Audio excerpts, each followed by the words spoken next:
Hello and welcome to the very first lecture on Advanced Excel. In this particular lesson, we're going to have an understanding of Excel interface layout and how to navigate around the Excel interface. So that said, let's get started with our today's lecture and let's have a basic definition of what Excel program is. Excel is basically a spreadsheet program that is used for arranging and organizing data in a tabular format. Excel is one of the powerful spreadsheet programs that is used for performing data manipulation and performing data analysis. So as you continue with this lecture, I want to believe that you already have Excel program installed on your computer. And if you don't have, then you need to find one Excel program and install it on your computer so that you can be able to practice the lessons. So that's the only prerequisite that you need. With that said, let's get started to understand Excel. So that I'm going to head over to my search bar and search for Excel program. And here it pops up since I already have it on my computer. So I'm going to go ahead and click on Excel, and it takes for some few seconds before it launches. And when it launches, you can either continue with the ready templates or you can click on a blank workbook. So what we're going to do is click on a blank workbook, and here we are presented with this complex interface. So let's get started to understand this interface. And by default, when you open a new Excel sheet, it provides you with one default sheet by default, and it is called the sheet 1. And then when you look at this sheet, it consists of rows and columns. The columns are numbered from alphabetical order A, B, C, and the rows are labeled in numerical order 1, 2, 3, and so on. And then an intersection between a column and a row forms a cell, and a cell is where you can place your cursor and enter the data. So this is a spreadsheet with a lot of cells where you can start entering the data. On top of this interface here, we have what we call the tabs. So you can see here we have the file tab, the home tab, which is already highlighted by default. This tab I've created, insert tab, the drawer tab, and so on and so forth. So you can see we have so many tabs here. When you click on each of the tabs, you'll see there's this region displayed below here, and this region is called the ribbon.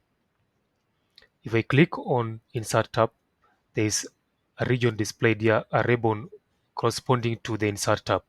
If I click on formulas tab, there's a ribbon displayed below that region. So this region is divided into sections called groups, and you can see here you have the clipboard group, the font group, the alignment group, and so forth and so on. Each group consists of a number of icons, and these icons represent the different actions that you can perform in Excel. For example, in this font group, you have many icons like the bold icon, which you can use to make your text bold. We have the U icon, which you can use to make the text underline. In this alignment group, you have this icon here, which you can use to align the text to the left. And you have this icon, which you can use to align the text to the right and align text to the center as well. But of course, in the upcoming lessons, we will get to understand how to use all of these various icons that you see in this ribbon. All right. Then when you come below the ribbon region, you can see we have this box here called the name box. And this name box, it stores the name of the currently active cell. So when I click on this cell, D2, you can see the name of the cell is displayed in this name box.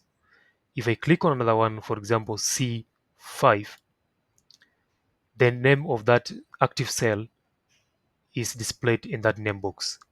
What I mean by active cell is that the cell which is currently selected, the cell that is currently selected is what we call the active cell. And the name of the cell is determined by the column and the row. So you can see this cell that I'm selecting now is on column C and row 8, and therefore the name of it is displayed here. Right to the name box, we have this other region called the formula bar.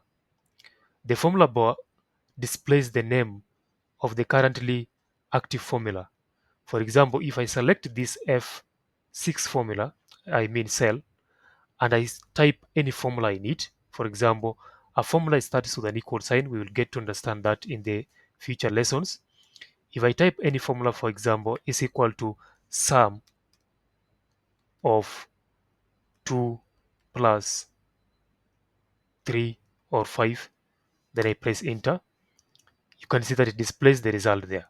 So when I click on that cell, if it is a formula in that cell, that formula will display in the formula bar. All right. And then on the top right, we have these three buttons here. As you can see, this one is the minimize button, and you can use it to minimize the Excel sheet. Let's say you're working on two sheets, the Excel and the Word, or the Excel and the PowerPoint. You can minimize the Excel program and continue working on PowerPoint program.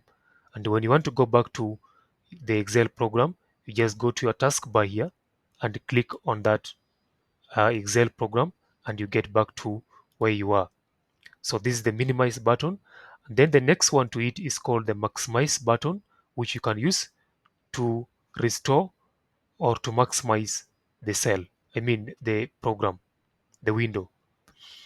And then on the right of it is this other icon with the cross symbol, and you can use it to close the program when you are done with your work.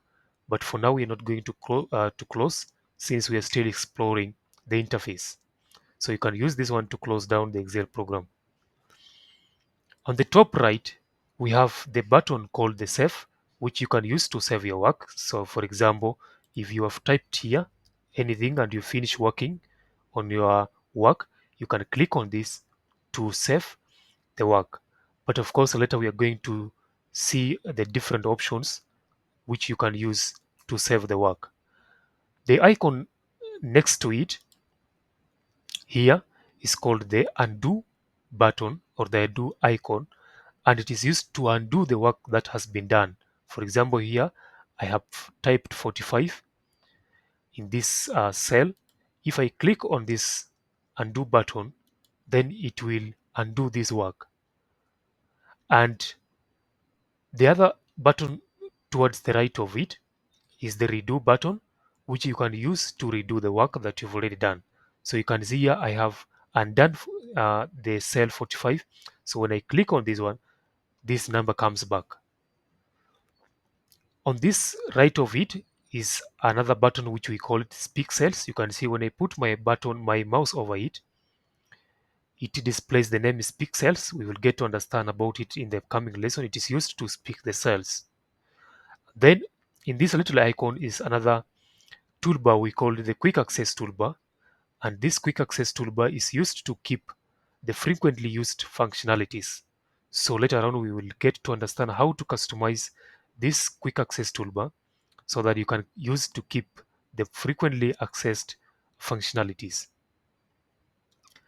Right at the bottom here, we have this scroll bars. We have the vertical scroll bar and the horizontal scroll bar. So you can see here we have the vertical scroll bar, which you can use to scroll the sheet up and down. We have this other one here called the horizontal scroll bar, which you can use to scroll the sheet towards the right or towards the left. All right. And then at the bottom of this horizontal scroll bar, we have the zoom in icon, which is indicated by a plus symbol, and the zoom out icon, which is indicated by subtraction symbol. When I click on this, you can see that the cell zooms in, I mean zooms out, and the cells becomes tiny and tiny and tiny. When I click on this zoom in, then you can see that I'm zooming in and the cells become larger and larger and larger. So you can use these two buttons to either zoom in or zoom out according to your desires. And then next to this sheet name, sheet 1, we have this little icon, plus icon here. and you can use it to add another new sheet. So let us say you have this sheet, maybe you are calling it your personal data. Then you can add another sheet here. Maybe you want to add another sheet here, you give it to store different data, and by default when you add a new sheet, Excel generates automatic name for the sheet by appending the name sheet plus the number, alphanumeric number here, and here the number is 2. When you click on the other one, you can see it keeps sheet 3. It keeps on incrementing from sheet 1, sheet 2, and sheet 3. But of course, later on, we'll learn on how to rename the sheet from the default name to any name that you want to give to your worksheets. So guys, with that said, with that having understood, we have got an understanding of the basic interface of Excel, and we would like to pause this video here. In the next lesson, we will get to understand how to enter and edit data in Excel sheet. Otherwise, thanks and thank you for joining.